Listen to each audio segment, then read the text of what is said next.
On-page SEO. As a recap, on-page SEO involves everything that you can control on your website. So, your content, technical factors, navigation, number of links on a page, and duplicate content. You now know what makes quality content on your website, so let's go over a checklist of the key factors that Google loves when it decides how to rank your page. You have your title. Make sure the keyword phrase you wish to rank for is in your title, and that your title is eye-catching and has an emotional impact. Remember that you're not the only one to rank on the first page of Google. You still have to compete with 9 other competitors. So if you want to rank for best baby carriers, don't just write best baby carriers. Write something like the 10 best baby carriers of 2020 by parents and babies. Make sure the keyword phrase is in the first paragraph of your content, or at least the first 100 words, but have it look natural, like it's supposed to be there. If you hear the phrase LSI keywords, it's just a fancy SEO term for related keywords. Basically, if you as the author did your research properly, certain keywords should be in this article anyway. So, for your baby carrier article, LSI keywords such as slings, wrap, kangaroo position, and baby wearing should all be in the article. Words that talk about the lingo and certain descriptions of baby carriers. So that is, words that a spammer who knows nothing about the topic would not have in a low-quality article. Though not really a ranking factor, whitespace is important for the comfort of your visitor. It's difficult to read online, so shorter sentences and paragraphs with lots of headings, subheadings, images, and video will help break up large chunks of text into easily digestible portions. Also, don't make the page content too wide. People mainly scan online, they don't read.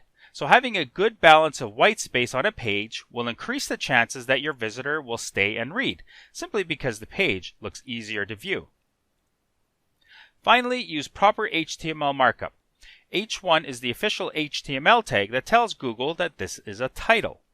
H2 and H3 mean subheadings. Your WordPress theme will often control the H1 tag, which will wrap around the title of your post. You control the subheadings, so when you add one in your post, highlight it, then choose heading 2. This will wrap your subheader in an H2 tag. Next are the technical factors of your website. At this stage, it's time to introduce you to 2 tools that you'll be using: Google Analytics and Google Website Search Console. These tools will help you with the metrics of your website, such as the interaction of your visitors. We'll introduce these tools soon. Some of the factors to be aware of include the bounce rate. This is somebody who clicks to your website, then clicks away without looking anywhere else. Obviously, you want this to be as low as possible. If too many people go to your website and immediately click away, then there was something on your site that they didn't like, and it's something you have to dig deeper and try to find out. Maybe your website was loading too slow. Maybe the content was not matching with the user intent of the keyword is. Maybe your design was too jarring or too confusing. Or maybe there was no incentive to stay. For instance, do you have a clear call to action on your page? Do you have links to other interesting articles on your website? Have other people view your site and give advice on what could be wrong. One of the main things you'll be doing after your website is published is finding ways to lower your bounce rate through a great user experience. Okay, you have the time on site. If a person does stay, how long do they stay? You want your visitor to consume your content and feel satisfied that you provided the answer they were looking for. Have long articles with images, video they can watch, and links to other areas of your website. This will lower the bounce rate and increase the chances that they will click your affiliate link and buy the products you recommend. A low time on site isn't necessarily a bad thing, as long as they don't click away back to the search results and trigger a bounce. Clicking your affiliate link soon after they visit is definitely also the result you want. However, think about the balance. If you remember from a previous video, if Google sees that the time on site is consistently low, it could mean that a majority of your content are sales pages. If your website mainly consists of pages with affiliate links, it could trigger a low quality penalty. So you need to have metrics similar to the industry average in your niche, and this could mean having a good balance of information pages for people to read and stay on your site. You also have the load time on your website. If your website loads slowly, people will become impatient and click to your competitor instead. So if your website is slow to load, try to figure out why. Are you using a page caching plugin? Make sure too that you aren't using an excessive amount of plugins. Each WordPress plugin will slightly slow down your website. There are tools to measure your website speed as well. You have Pingdom, Gmetrics, and Page Speed Insights, which is from Google. Just do a search for check website speed to find these tools. All are free and will help you figure out why your website is slow. If you suspect major problems with the speed and the tests are quite complex to interpret, you can also quickly hire a specialist on Fiverr to do an audit on your website and give you meaningful advice on what to do. Ease of navigation. Can visitors find your content easily? That is, when they go to your site, do you make it easy for them to click to go to your home page or a product page? This is easily done through a clear navigation menu, a sidebar, links within your article with a possible list of related posts, and a footer with links. For links on a page, there is no hard rule, but for affiliate links, I usually have about 3 per 1,000 words. Maybe one as an image, one within the content, and one at the bottom as a call to action. The general consensus is about 3 to 5 links for a 1,000-word article, but I'd probably just start with 1 or 2 at the beginning, and once the page starts to rank in Google, add another one and make sure your ranking doesn't fall. If you have a page that lists like top 10 items with valuable information for each item, then an affiliate link per item would be reasonable, as you are displaying 10 products. I also have a couple links to other websites, just to show Google that I'm helping out the reader by citing sources or giving them good value by suggesting other great informational websites. I usually link out to university sites, Wikipedia, or other authority sites. Of course, never a competing website.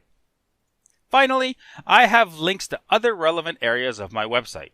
So, while stating that this baby carrier is great for toddlers, but not for newborns, I will link to an article on my website where I would discuss different carriers for different ages. If I didn't have such an article, I might link to a university website with a study on which baby carriers are best for newborns and which for toddlers. Whenever you place a link into your content, make sure it benefits the reader first and foremost. Naturally weave your affiliate links into your content and position them so that they are helpful to the visitor. This is more of an art than a science, but the best way to learn is to look at your high-ranking competitors and see where they place their links. Duplicate content. So we've talked a lot about content in this course and briefly mentioned duplicate content. Basically, when doing your keyword research and coming up with article ideas, make sure that they are distinct. For instance, having an article on how to wear a baby sling and then another article on how to adjust a baby sling are very similar. You can merge them into one article. If you're starting fresh on a new website, duplicate content shouldn't be an issue because you should have a good couple dozen distinct articles planned for your website, each targeting a different keyword phrase. However, if you have an older site, or if you publish 2 articles that target the same keywords, this is known as duplicate content. Google won't know which article to publish and will likely split the SEO strength between the 2, resulting in both pages ranking poorly. This is known in SEO circles as keyword cannibalization.